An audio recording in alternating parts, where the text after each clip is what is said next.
CP Gurnani onto the dais to deliver the opening keynote. I would also like to request Mr. Ravi Gururaj to join Mr. Gurnani for a freewheeling discussion subsequently. Mr. CP Gurnani, popularly known as CP within his peer group, is the Chief Executive Officer and Managing Director of Tech Mahindra.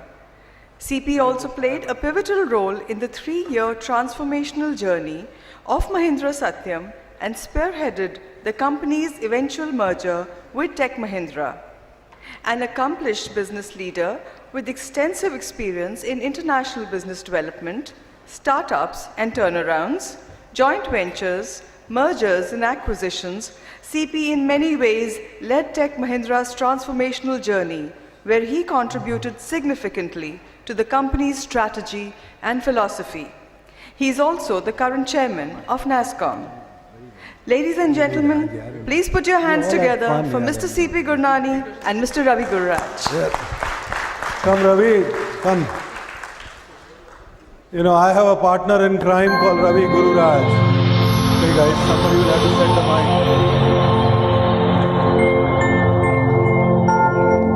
You know, when Ravi comes, the music automatically happens. So guys, good morning friends. So after, you know, I can only say, Mr. Kumar, I was very, very motivated after listening to your speech. You know, the reason is very clear that, you know, very few officers would have this kind of not only the caliber, but also a knowledge and understanding of the industry trends, understanding the complexity, and understanding what is actually shaping the industry today. And the reality is, you know what Mr. Kumar was talking about, he not only focused on technology, he also focused on some of the forces that shape the businesses. So again, thank you very much, Mr. Kumar, for, you know, I would say not only lighting the candle, but lighting the fire in this room. So thank you.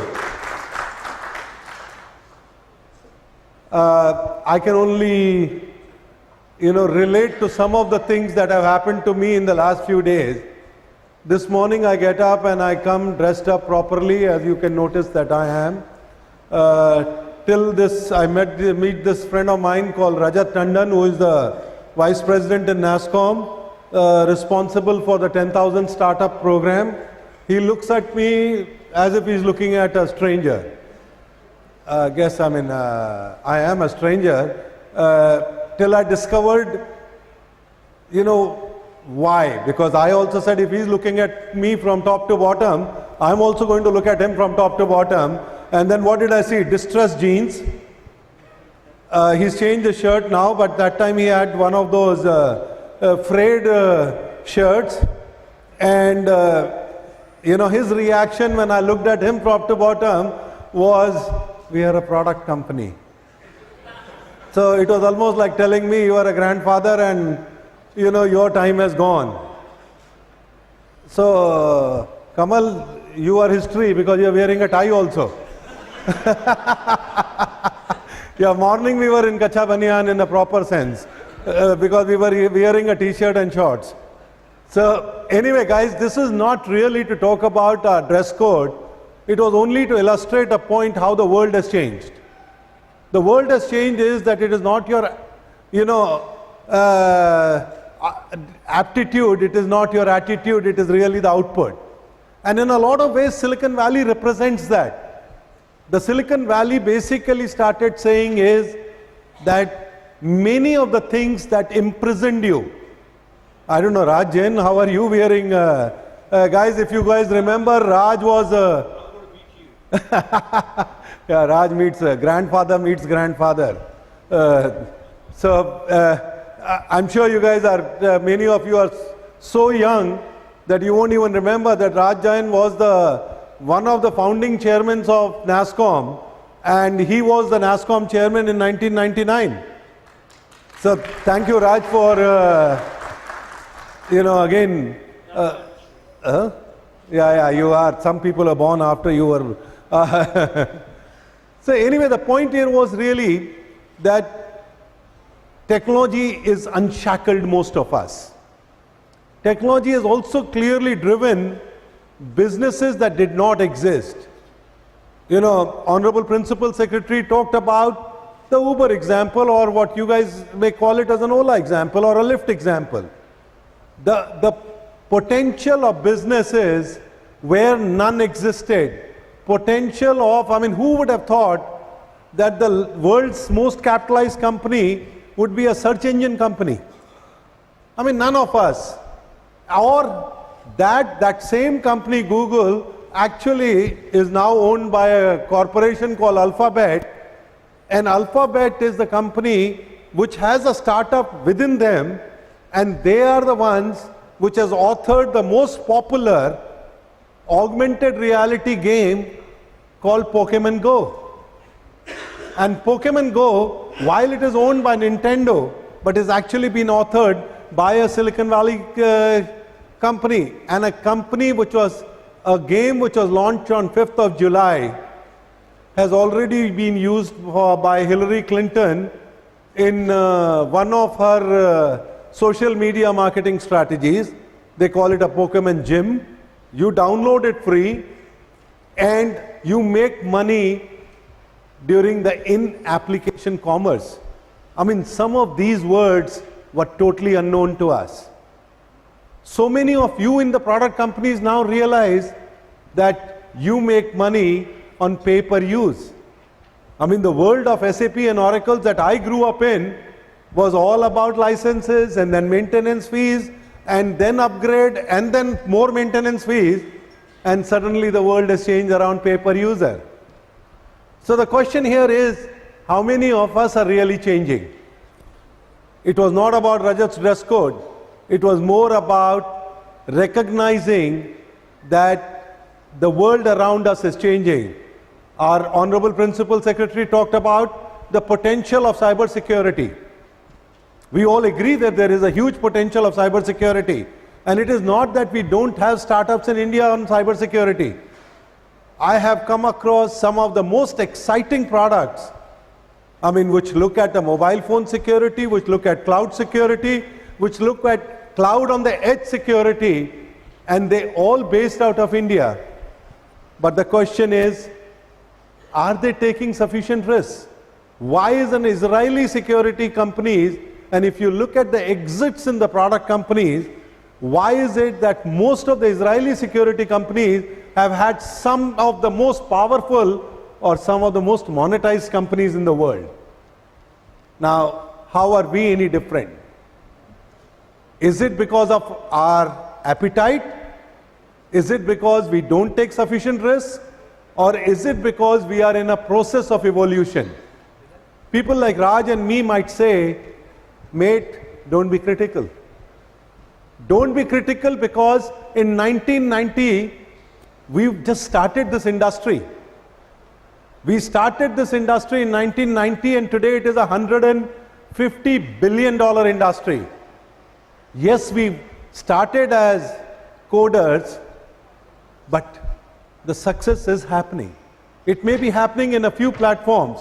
So for example, Raj Jain's company, you know, I know that they are doing some of the outstanding work in the payment systems in the banking sector. Now they created a platform. They have created platforms and they are the ones who are pioneers in this. When he started the company in Calcutta, how many people were there in Calcutta which had an IT company? Zero. So from where we have come, I agree with Kamal that City of Joy, Calcutta has a lot more to offer, but in my opinion, yes, we have a lot more to offer, but we will only be successful if we get out of our own comfort zones. And so let's look at the India's IT journey now.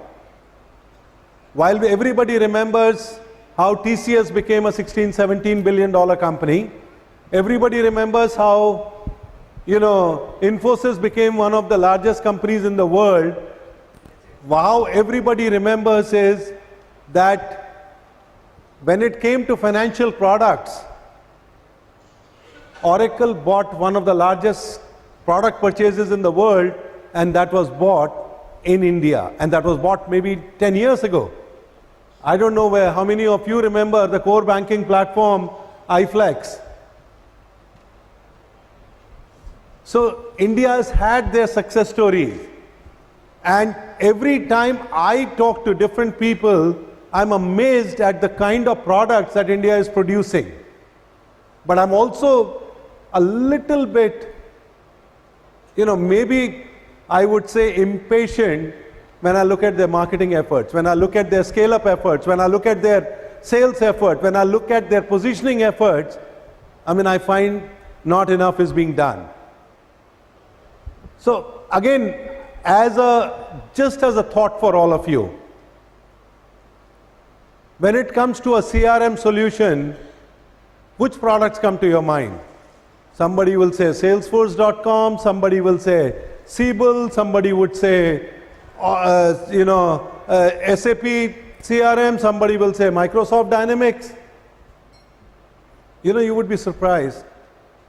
Other day, I had a meeting in SBI, and the product that we ended up discussing was a product made in India, a product called CRM Next, a product that I want to bet out here, many of you have never heard of, but it is a product made in Noida, and a product which is being run by some of the largest banks in India, and now SBI has placed an order on them, 325,000 concurrent users, concurrent bank IT users, and 500 million, 50 crore customers. Now think of the scale. Which country in the world gives you this scale? And where was this product made? This product was made in Noida. So, guys, sky is the limit. I think many of you are bubbling with ideas. As I interact with some of you youngsters, some of you distressed gene guys, sorry Rajat, I just can't help but you taking a dig at me in the morning, I had to get back to you. Yeah, peace. All right, no more distress gene for the morning. Yeah. So I think again, coming back to NASSCOM, coming back to Kamal Agarwal as the regional chair, coming back to Kamal Agarwal as part of my, NASSCOM board member, and I can only say is that you guys are very, very ably represented by Kamal in NASSCOM. And I just reminded Raj Jain also that in NASSCOM is one of the unique organizations where past chairmen have a role to play. And he has been absent for a long time. So guys, when you tell him good morning, good afternoon while he's here, do remind him that he has an obligation to play a role in NASSCOM. And so let's look at NASSCOM, and I'll be very upfront with you. I wasn't a very active member of NASSCOM till about 7.5 years ago. I was a participant, but not an active member. 7.5 years ago, when the Satyam scandal broke out, who were the first two people who landed up there? One was a guy called Kiran Karnik, and one was a guy called Som Mittal. And Som Mittal was then the president of NASSCOM, and Kiran Karnik was the past president. Now these two gentlemen landed up in Hyderabad. They went around reassuring employees that Satyam will not go down. What authority did they have? They were a trade body. For them to have the confidence that Satyam will be transformed. So to me, the parallel is, it is not about me, and that is the time I realized that NASSCOM has a role to play. So every time when you hear, and some of the, commitments that we are seeking from the state government, and where we are already getting a lot of encouragement, like for example, NASSCOM has a 10,000 startup program right here in Calcutta, and we are getting a lot of encouragement by the state government. When we go and seek commitments from them, we go with a lot of pride, and that pride comes from participation by all of you. That NPC in Calcutta had to close down their bookings yesterday because they were all totally sold out, to me is a commitment that you show to NASSCOM. And what is our effectiveness is that we will participate with the state government, we will participate with you to live up to technology now is fuels the business. There is no business in the world. Whether you are in media and entertainment, you are in education, you are in energy, you are in governance, or you are in road sector, there is no business in the world. You have seen, road projects or railway projects being managed by the drones. You would be surprised. There are insurance claims which are now managed by drones. Why? Because it is easy to do a survey of an area, because insurance is not only individual insurance, it is property insurance. And so a lot of these things where the technology has started shaping business, it is not unusual to sit in a meeting where the largest bank in the world, Citibank, will come and tell you they are not a bank but a software product company. Why do they call themselves a product company? Is because they are saying the model is the same, product as a service, process as a service, pay per use. And if that is a model, you would be surprised the healthcare companies now say imaging as a service. It is not about, that I sell you the X-ray machines and you will go and, sell. They don't talk about diagnostic. They now talk about managed services. So the world around us is now looking at us, our products, our technology, to help them shape their business. The only way we will succeed is that we as technologists learn to participate in the business. Because when we participate in the business, we are redefining the business. And that is what, in my opinion, is where Ravi and Rajat and Kamal and many of you would be spending your time. How do you disrupt the business?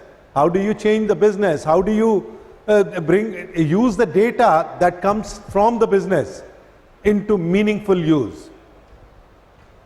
The world around us will change. The question is, will we react to the world that will change, or will we participate in that change? Where do you want to be? Do you want to be the change, or do you want to be changed by others? And I think as long as we remember that we have one unique shot right now, that unique shot that every business is being rewritten.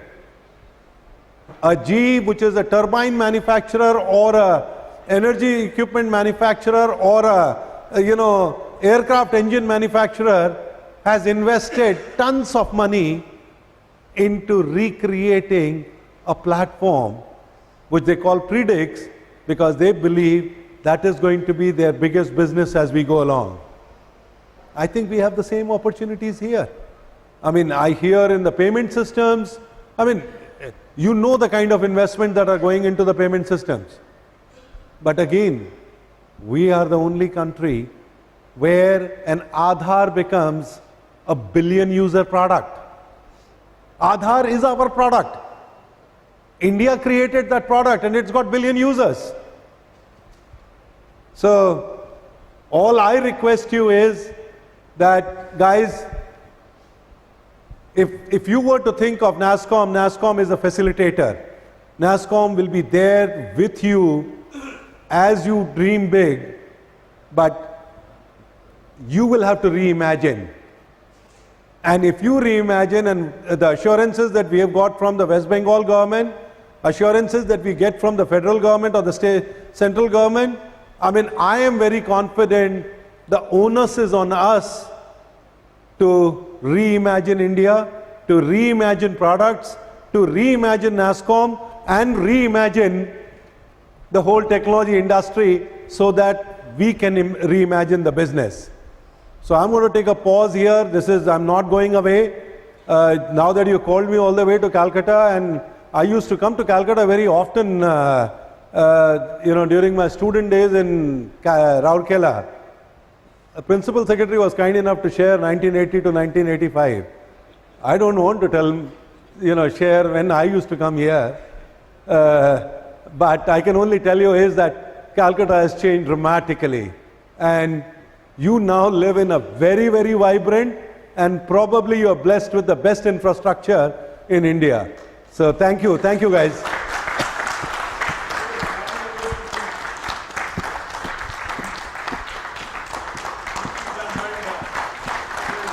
Thank you.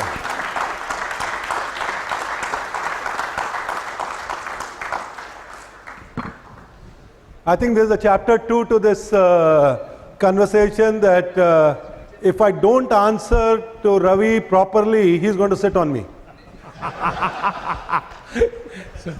So as you've already experienced, CP is a powerful force. I don't know anything about age, and he started this talk by talking about how he's not dressed appropriately and he's older than everybody and all of that stuff. But I tell you, it's all about mindset, it's all about attitude, and he's young in that scale. So CP, tell us a little bit about, let's talk a few different areas. I want to know a little bit about your background, right? Where you grew up and how you ended up where you are today, and what you might offer some of the younger folks in the room, some guidance there on what has guided you as principals. The truth be told, life is a series of accidents, and I wish I had a perfect script for that. How I landed up where I landed up. I'm a small town guy. I grew up in Chittorgarh in Rajasthan, and my father was one of those honest government servants. The price of being an honest government servant is, number one is my mother used to be broke on 25th of the month, and she used to wait for the first of the month to come in.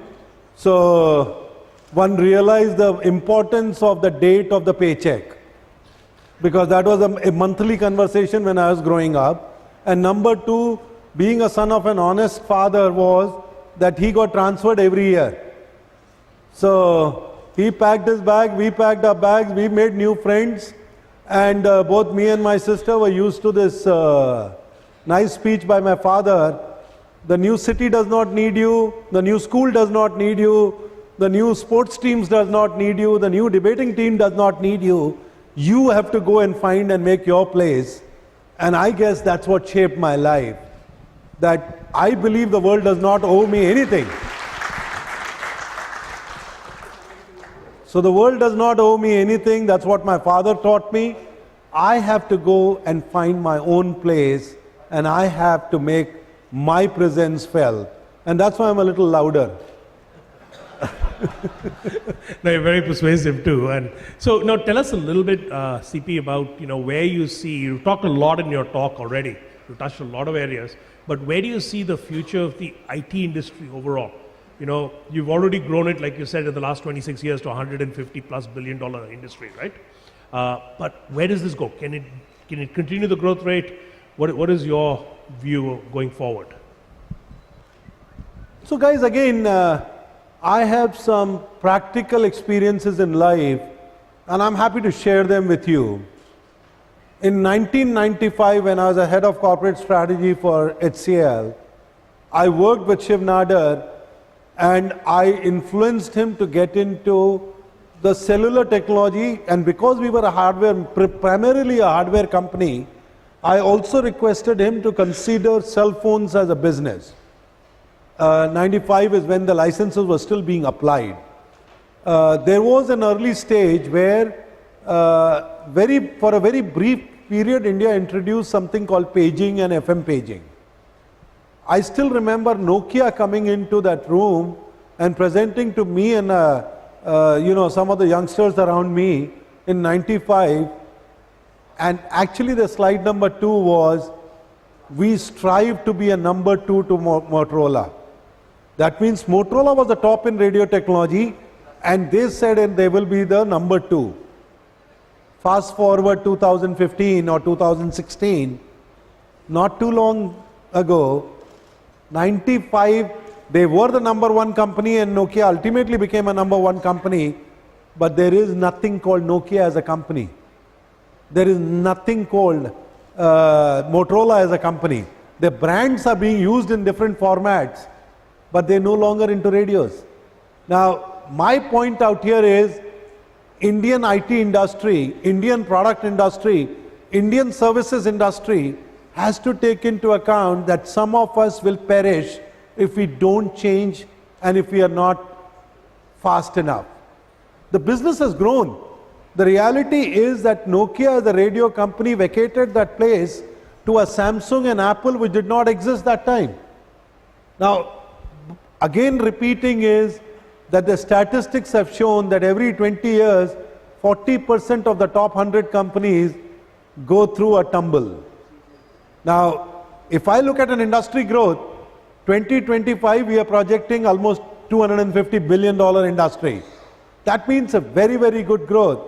The question is, will it be one of the guys in this room become the next Narayan Murthy, one of these guys become the next Shiv Nadar, one of these guys become the next Premji, and will some of us continue to maintain that position? Market opportunities are immense.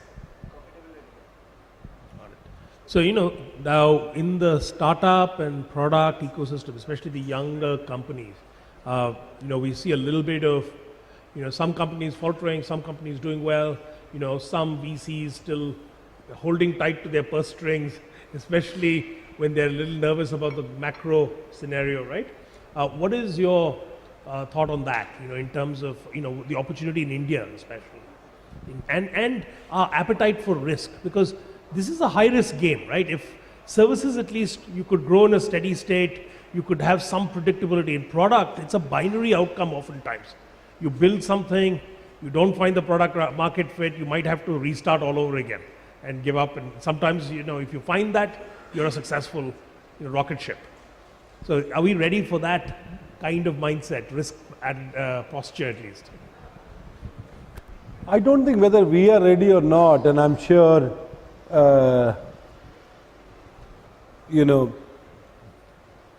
if I look at the market, there are three parts to this. One is the product, one is the people, which is the management, and number three is the funding. And number fourth is your timing to market. I mean, a company, it is not that Facebook was a new company. Facebook, prior to Facebook, I mean, you had Orkut, you had enough of these social media connect sites. I mean, Google was not the first company as a search engine. So when you look at it, it is always product, people, market, and the timing and funding. So I would like to believe is that while some of us may not succeed in the first round or a second round, but clearly the business has the potential. So let's talk about few things. Number one, do we have sufficient funding available? I think, and again, you guys can share with me as much. And do you guys think there is a sufficient funding available if you have a product idea? Show of hands. Show of hand, guys. Is there sufficient funding available? No. So let me give you my perception and then you guys can correct me. Last year was very few good properties and a lot of money coming in, and there was like a valuation game where, people got, housing.com or an Ola or a Oyo, everybody got rated much higher than what the real value would have been. And it happens in any property market, in any asset market, any commodity market, that for a brief period there is a gold rush. And I was like the happy guy there. I said, yes, this is a gold rush. I am the shovels guy, I am the jeans guy, not the distressed one. Right? And so, like in any gold rush, ultimately the money was made by the jeans and the shovels guy. So I said, I'm a services guy, I will make my money. Now, but the reality is that even today, so I'll give you an example. We work very closely with India Angels Network. They gave an example of two companies which did crowdsourcing, and one wanted $1.5 million, one wanted about $5 million. One was a security software company, one was a enterprise product company. Both of them got oversubscribed in less than 4 hours, 5 hours. Now this is crowdsourcing in India by India Angels Network, where a typical ticket size does not exceed $50,000, $100,000. Now, all I'm trying to say is that for a good idea, there are funds available. And if you look at a market where they said, oh, the billion-dollar valuations have come down to 500 million, maybe from the beginning 500 million was the right choice. Again, guys, if anybody has any other examples to share, please feel free to share. So let's switch gears a little bit. You mentioned Pokemon Go. I think obviously fantastic success there. They created at least a nominal market cap increase of some $6-7 billion in a couple of days after the product released. We don't know how sustainable that will be going forward, but anyway, regardless, huge success. But you also mentioned Hillary Clinton. So let's talk about the US elections. Where do you see that? It's easy to talk about Pokemon Go. So where do you see that headed, and how does it impact us here in India, do you think? So, as chair of NASSCOM, right? When I was being trained on public exposure, I was warned two topics you never go. One was called religion and one was called politics. I mean, Ravi and I definitely didn't go to the same school. I went to school here in Kolkata. Okay. So I guess one is like the world has changed. I mean, I don't know how many of you noticed last night that there was a major event in Nice in France. And Trump has said that tonight he was supposed to declare his vice presidential candidate, and he's not going to declare his vice presidential candidate because suddenly he wants to show his sensitive face. If you look at it differently, is the geopolitical world is definitely changing. And many policies of different people will get influenced. That Hillary Clinton is now adopting many of the Bernie Sanders leftist policies. I mean, you guys know leftist a little better than I do anyway. So, so anyway, the leftist policies of Bernie, and Trump is now moderating to become sensitive to the Nice attack victims, I think only shows that any of these rhetorics that you come across during the election, and when it comes to business, it will be very, very different. For example, in Calcutta, we were having challenges as Tech Mahindra with the SEZ that we had invested in. Previously, the same government would not give us the time to say, oh, you made the commitment, you did it with a private developer in the SEZ, and you will have to sort it out. Now they say, no, we will sort it out for you. So my point is that in politics, they change what you hear in the press, and when the change happens, it's only related to the moment and that moment only. When it comes to reality, everybody wants global business. A GE does 70% of their business outside America. You think it is a coincidence that every third day you find one of the other chairmen of the multi-billion-dollar companies coming into India and either going to a temple or going to Mr. Modi? So I think it is... the world's truly got flat in that sense. there will be some rough edges. Got it. But I personally believe politics will see the reason and politics will have to adopt to the market. Got it. So what about, outside of the big metros and the IT centers that we already have in India, how do you get growth and IT permeating there? What is your view of that? Let's take, for instance, even the eastern region. How can we see a huge growth spurt here in technology, innovation, IT? What do you think the prospect of that is? Do you think we'll see a lot of that over the next 10, 15 years? And what enabling infrastructure do you need for that? I mean, different strokes. So I'll give you an example. This is, and again, Swaroop, Raj, Kamal, you guys can equally chime in. And so Kamal, you probably were there when we did the inauguration of T-Hub in Hyderabad.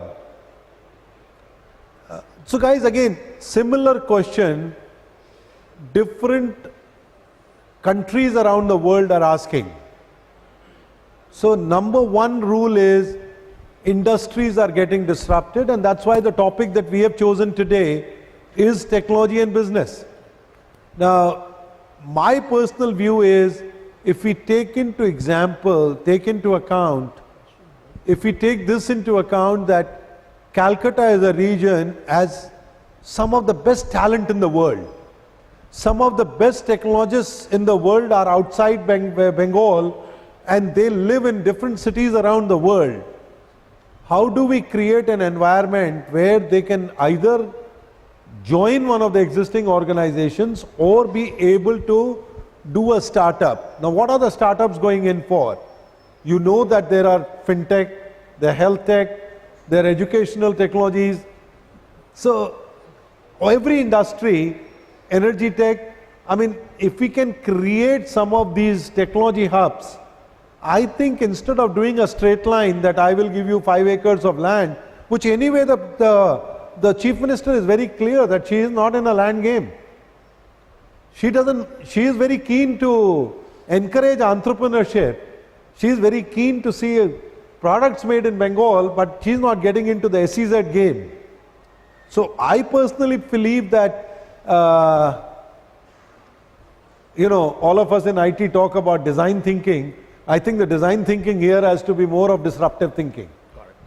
Very good. Right? So, CP, let's go back a little bit to you mentioned the transition where Kiran Karnik and Som Mittal came to you at Satyam, right? When you were integrating that. Can you talk a little bit about that? Because that is truly across Indian industry, especially the IT industry, that is a turnaround story par excellence. And you were the architect of that in large part. Tell us a little bit about that experience for you. Now, Ravi, it looks like a long time ago. And I promise you, I was, there are things that you learn in every experience, and I don't know how relevant it is today, but important part is that there were 2 parts to it. Number one is, if you decide that you want a change to happen, people collaborate.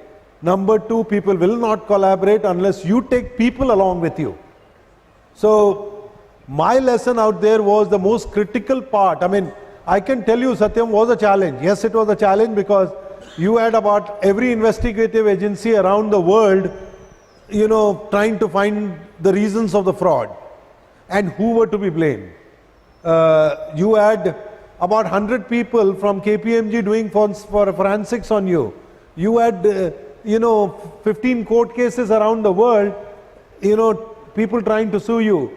You had customers who were not sure whether we fitted into their risk management portfolio. So there were a lot of challenges.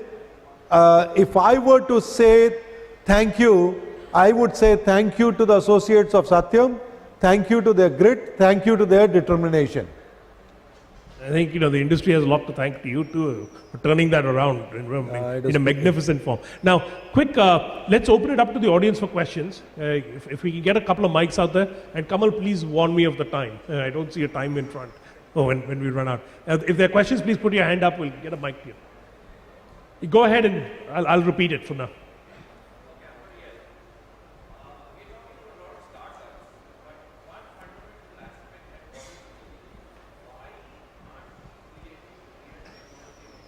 Got it. So, CP, the question was, can we have deeper technology in India? Are we a little shallow, if I'm, in terms of the kinds of solutions we're trying to build? What is your perspective on that? The reality is it is a lot deeper question than just one of us trying to solve it. So on one side I can say is the glass is half full, and the reason I'm saying the glass is half full is that there is no technology in the world that is being developed which is not being developed partially in India. Think of, many of you would remember the CEO of Oracle came here and she committed a $400 million investment in India. Where is she investing? It is in developing our products. You know that SAP CEO came here, Bill McDermott, and he is investing in India. So sir, if you go back, there is Microsoft, Satya Nadella is come in, Apple is setting up their own development center here. So India is developing deep technology. That is number one. Number two is that why I consider the glass half empty, and I can go into, like, ultimately 15 years ago also we had a Tally, and Tally today also in for medium and small businesses is the best accounting software. And we can go into Tap and Go, and God knows how many companies in either security or in analytics or in automation. For example, there is a company in Pune called Perpetuity. They are doing brilliant work in automation. Similarly, and automation is all about artificial intelligence and expert systems. So my feeling is that when we look at a glass half full, there is a lot that has been done. The glass half empty, how many of our children or our brothers and our sisters are going into research? Please believe me, part of my job, I travel into the research labs all over the world. When I go to an MIT, they're talking about a problem that will be 25 years from now, 50 years from now. Water problem. The population being X, how to make affordable clean water available to XYZ. Now this is MIT is an educational institute. Now similarly, when you talk about nanotechnology, we have started seeing some of the influences now. But think about it, many of us have been reading about nanotechnology for 30 years. So the lead has to come from science and research institutes, lead has to come from us, that we are able to provide our young, talented Ramanujams a path in technology or a path in science. I think till we correct it and till we keep sending our Ramanujams to overseas, I think we will have to wait for that deep technology initiative to be developed in that part of the world. I may be generalizing it. I'm sure there will be, few people who will always beat the odds. But right now, Israel is engineered for that research. US is engineered for that research. Oxford, Cambridge is engineered for that research. And you will find that technology companies have always built around the research corridors. So I think it is a much deeper challenge for all of us, and unless we have a view 25 years from now, I don't think we will be able to correct it. Got it. Question, go ahead. Good morning, sir. I'm presenting Eastern India National Council of the Institute of Chartered Accountants of India. A question for you is, what do you think is the role of chartered accountants in, in this technology, helping clients and, boosting their business or consulting them, and how far you think chartered accountants are competent enough to do this? My view of chartered accountants after having lived through Satyam is that they are the pain in the backside.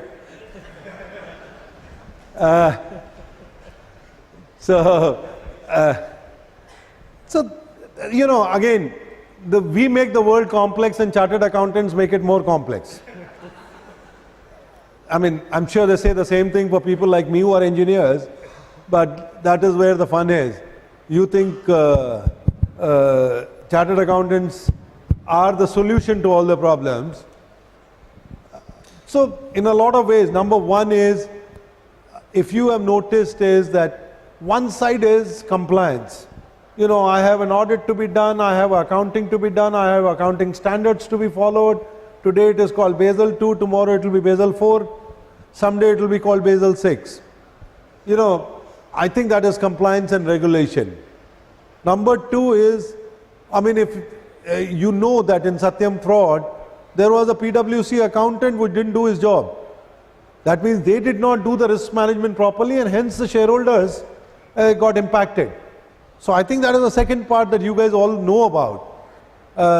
In my opinion, chartered accountants have got the biggest role to play in today's context, which is the product council, is that most of my young friends who start up the companies are either very good in technology or very good in sales.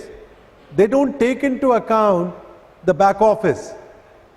They don't take into account that if you have to grow with the right foundation. And I wish that it should be more compulsory that chartered accountants will be part of the executive management of every startup. Very good. We'll come back. Yeah, go ahead.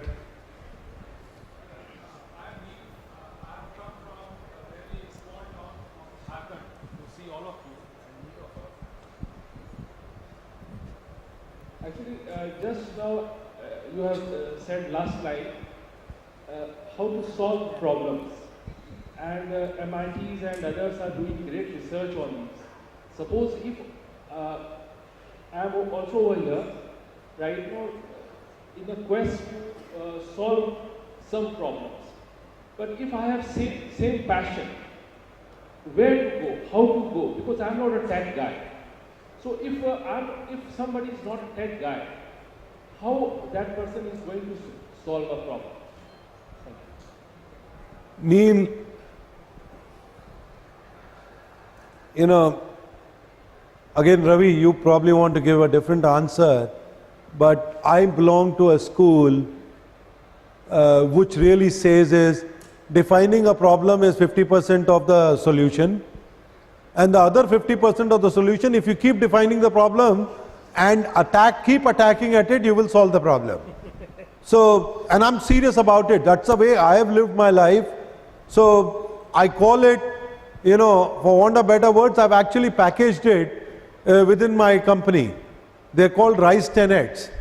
We say number one is stretch goal. And stretch goal is what? So for example, let us take the MIT example of water problem. If the stretch goal is that we will provide clean, affordable drinking water to all the 9 billion people on the planet, let's assume that is what we assume will be 2050. And when we say clean, affordable, obviously we are talking about literally clean and affordable. And now, having defined the problem, having defined which parts of the world there is not enough available. So let us say that Jharkhand it is not available, clean, affordable water. Now the question here will come then is that, will I do rainwater harvesting, or whether will I do vapor harvesting, whether I'll do something else? I mean, you will keep finding the solutions. And then people will try and help you. Maybe there will be people, maybe it will be government, maybe it will be private sector, maybe it will be a group of like-minded people. Because luckily technology now brings in like-minded people together very, very fast. Maybe there will be social investors. So I'll give you an example. There is this company called Omidyar, which is really a Turkish Silicon Valley investor who has decided that he will give away 50% of his wealth only to solve social problems. Now, they have an office in India. They actually, Neil can go and present to them that it is a social problem, and there will be other VCs like this, and they are a VC. They take equity into your project, they participate into your management, and they help you solve the problems. So all I'm requesting is that if you have the drive, if you have the passion, I think things will fall in place. And it's a very generic reply. Okay. We'll take one last question. We'll come back to you as well. One minute. Go ahead. Good morning, sir. Quite blown away with the talk that you gave early into the morning. Quite glad that you mentioned energy tech or clean tech, while you were talking about the IT growth. I belong to, I represent a company which is writing algorithms in helping energy efficiency be simplified. I just wanted to know your perspective on how do you see, particularly the use of technology in the energy domain changing the marketplace specifically. Thank you. Common sense says that solar energy, the amount of power available is so high that it is only for us to harness it and bring it to our homes. And at least in the last 4 years, you have seen that it is that those dreams are becoming a reality. That you can now tap into not only the solar energy at an affordable price, but you are able to store it, because earlier the problem was where do you store it? You are able to store it and use it when you want it. Right now, the fossil fuel is, let us say, about ₹1 a kilowatt, and clean energy is at about ₹4 a kilowatt. But the good news is that it used to be like 10 rupees a kilowatt 4 years ago. It has already come down to 4 rupees a kilowatt. So I see clean tech as a future. Now, the bigger problem is, if I look at it, and this is where we as a technologist can play a huge role. Power generation is only one part of the equation.